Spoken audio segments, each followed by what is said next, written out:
রাজ্যে আসন্ন বিধানসভা নির্বাচনকে ঘিরে ইতিমধ্যে রাজনৈতিক উত্তাপ তুঙ্গে। নির্বাচন কমিশনের তরফে দিনক্ষণ ঘোষণা হতেই বিভিন্ন রাজনৈতিক দল প্রার্থী তালিকাও প্রকাশ করে ফেলেছে।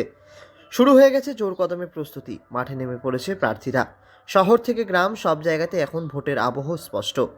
একসময় ভোট মানে ছিল দেওয়াল লিখন, পোস্টারে ছেয়ে যাওয়া পাড়া প্রতিবেশী আর মাইকিং করে প্রচার। অলিগলি থেকে বড় রাস্তা, সবখানেই চোখে পড়তো রঙিন রাজনৈতিক বার্তা। এই প্রচারের মাধ্যমেই সাধারণ মানুষ, বিশেষ করে যুব সমাজকে ভোটমুখী করার চেষ্টা চলত জোর কদমে। তবে সময়ের সঙ্গে বদলেছে প্রচারের ধরন। ডিজিটাল যুগে এখন ভোটের লড়াই অনেকটাই সরে এসেছে সোশ্যাল মিডিয়ার পর্দায়। বিশেষ করে যুব সমাজকে টার্গেট করেই রাজনৈতিক দলগুলি এখন ফেসবুক, ইনস্টাগ্রাম, ইউটিউবের মতো প্ল্যাটফর্মকে হাতিয়ার করছে। এই প্রসঙ্গে দার্জিলিং জেলা সোশ্যাল মিডিয়া ফ্যান কমিউনিটির সভাপতি তথা তৃণমূল ছাত্র পরিষদের জেলা সাধারণ সম্পাদক চন্দন সাহা জানান, বর্তমানে একাধিক ফেসবুক পেজের মাধ্যমে বিভিন্ন এলাকার প্রার্থীদের প্রচার জোরদার করা হচ্ছে। তার দাবি, সোশ্যাল মিডিয়ার মাধ্যমেই বড় অংশের ভোটারদের কাছে পৌঁছানো সম্ভব, কারণ অধিকাংশ যুব সমাজ এখন এই প্ল্যাটফর্মে সক্রিয়।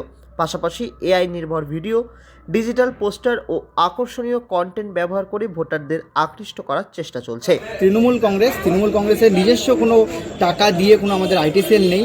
আমাদের দলের নিজস্ব কিছু যেগুলো সেল বলি আমরা, ফ্যাম হোক, ইন্ডিয়া ওয়ান্স মমতা দিয়ে হোক, টিম এবি ফর মমতা দিয়ে হোক, এরকম করে করে কিছু সংগঠন আমরা প্রথমে শুরু করেছিলাম। মমতা বন্দ্যোপাধ্যায় যে এতগুলো যে প্রকল্প, জনমুখী প্রকল্প, শুধু বাংলা নয়, বাংলার বাইরেও সেই প্রকল্পগুলিকে আমরা যে ছড়িয়ে দিতে যেন পারি সোশ্যাল মিডিয়ার মাধ্যমে। কারণ আমরা জানি যে আমরা মাঠে ময়দানে বা ফিল্ডে নেমে যতটা আমরা প্রচার করতে পারবো, কিন্তু সোশ্যাল মিডিয়ার মাধ্যমে সেই প্রচারটাকে আমরা আরও দ্রুতভাবে শুধু বাংলা নয়, বাংলা তথা বাংলার বাইরেও ভারতবর্ষের প্রতিটা প্রান্তে ছড়িয়ে দিতে পারবো।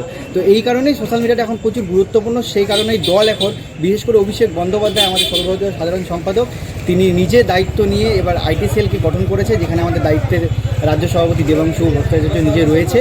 এবং সাথে আমরা বিভিন্ন শাখা সংগঠন, যেগুলো ফ্যাম হোক বা আদার্স যেগুলো শাখা সংগঠন আছে, সকলে মিলে এবার ভীষণভাবে যে সোশ্যাল মিডিয়ার প্রচারটাকে সেটাকে চালাচ্ছি। সব মিলিয়ে প্রচারের চেনা ছবি বদলে এখন ডিজিটাল নির্ভরতার দিকেই ঝুঁকছে রাজনীতির ময়দান। দেওয়াল লিখন বা পোস্টারের জায়গায় দখল করছে ভার্চুয়াল ক্যাম্পেইন। বিশেষজ্ঞদের মতে এই পরিবর্তনই ভবিষ্যতের নির্বাচনী প্রচারের রূপরেখা তৈরি করছে, যেখানে যুব ভোটারদের মন জয় করাই হয়ে উঠেছে মূল চাবিকাঠি। শিলিগুড়ি থেকে ঋত্বিক ভট্টাচার্যের রিপোর্ট, লোকাল 18 বাংলা।